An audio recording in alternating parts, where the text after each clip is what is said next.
Good morning, coaches. Julia Jackson, your coach here, coming at you. And today we're going to talk about the importance of a follow-up. So as you guys are going through the boot camp and you're starting to really get some invites out there, start talking to people and really inviting them to a challenge group or a free group, whatever that is, it's really important that as business owners, we keep track of those people, right? Because I think right at the beginning, it can be so easy to just talk to a couple of people and you can kind of keep them in your mind and you're thinking, oh, Julie wanted this and Frank wanted this. And so you can kind of keep track. But as you start really growing your list and expanding your network and who you're talking to and who's contacting you from social media, you really want to keep track of those people.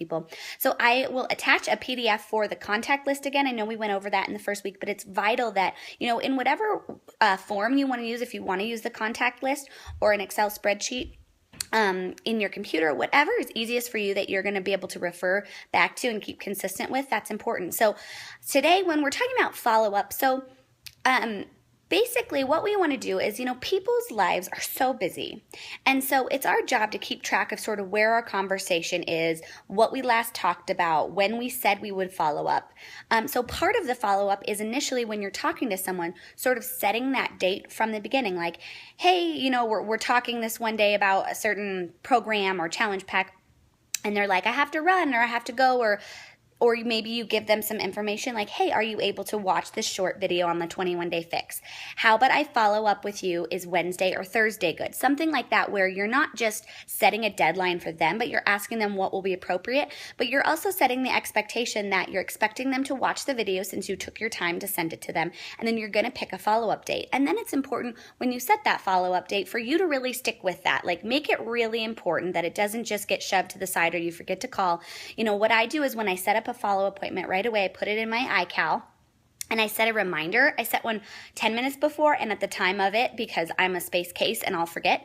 So that's important to use the things on your phone or whatever way you're going to be able to remember in your planner to make sure that you do follow up. And here's the thing, you guys, we are not in the business of chasing people around, right? Like, we're not going to, if they don't answer us 10 times, we're not going to keep bugging them. So we'd have to let those people go. But in terms of the people who are interested, sometimes life just gets in the way and it gets busy. And so sometimes they don't respond and they meant to.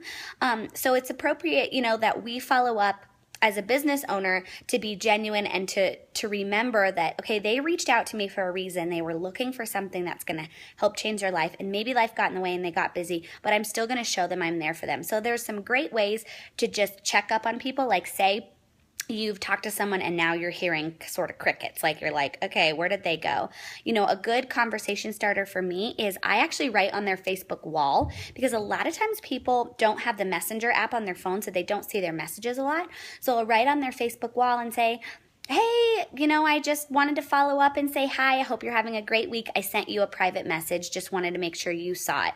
Then in the message, you can write, hope you're having a great time. I wanted to follow up. Use the word follow up because it's very important that they know what you're doing. I wanted to follow up with you and check if you were able to watch the 21-day fix video.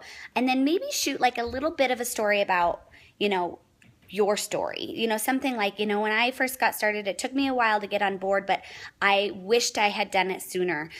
Here are some of the results I'm seeing. Because when you're sharing, instead of just asking them to buy and telling them they should buy, if you're sharing your story and what maybe held you back, that's going to be a really indication for them. They might really connect with that and say, you know what, I have been procrastinating. Maybe I should just bite the bullet and do it. And then depending on the person or the language, there have been some people, if I know them really closely, like my really good friend Anne, she was like, she was going to buy and then she's like, I don't know. I'm really not sure about this. And I know her so well and I know she's kind of sassy. So I was like, Anne, I totally think this is right for you. Let's just jump in and do it. So depending on who you are as a person and who your friends are and how your friendship is like, sometimes people just need sort of permission to make it okay to do it. And they're sort of waiting for you to give the time to purchase.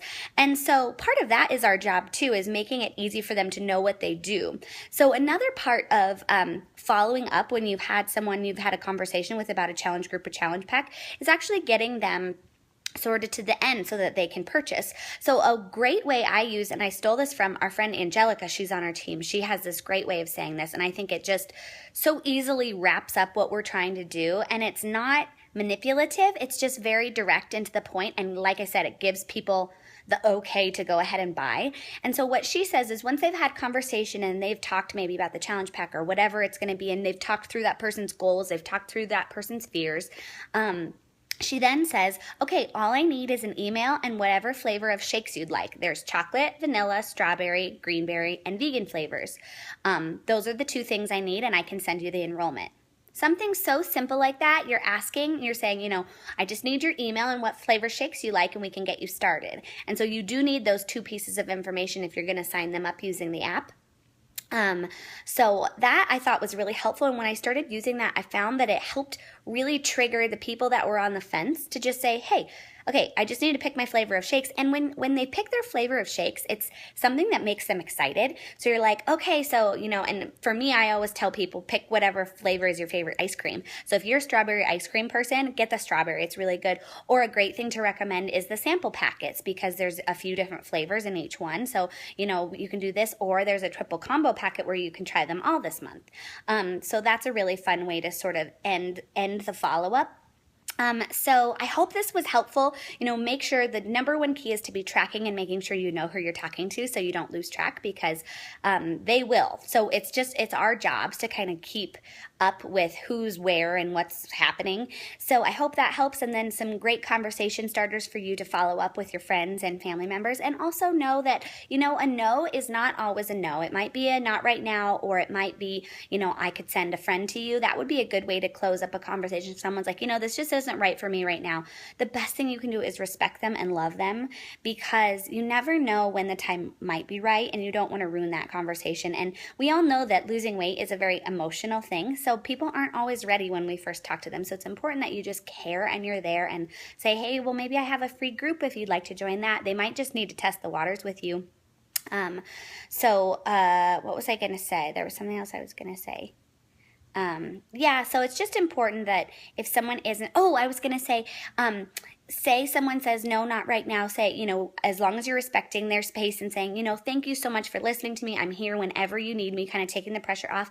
Say, hey, if you think of any friends who, you hear through the grapevine are looking for something like this, I would be so happy if you sent them my way, because I just love helping people. Something like that, where you sort of get in their mind like, okay, this person is not out for themselves. They're out to help other people, and they want to spread the love. And so maybe they've got a conversation with a friend at work, and your name comes up, and they might be a great referral source for you. So you just never can count anyone out. So anyways, this is a little longer than I had meant it to be, but I hope you guys have a fantastic day. I will post the link with the contact list again and the business activity tracker, because those are the things we want to be following every day. And please comment below if you have any questions or any good conversation starters, or even if you've got someone you're struggling with to follow up right now. Let's get a great conversation going in the comments below, and let's help each other out. All right, guys, have a great day.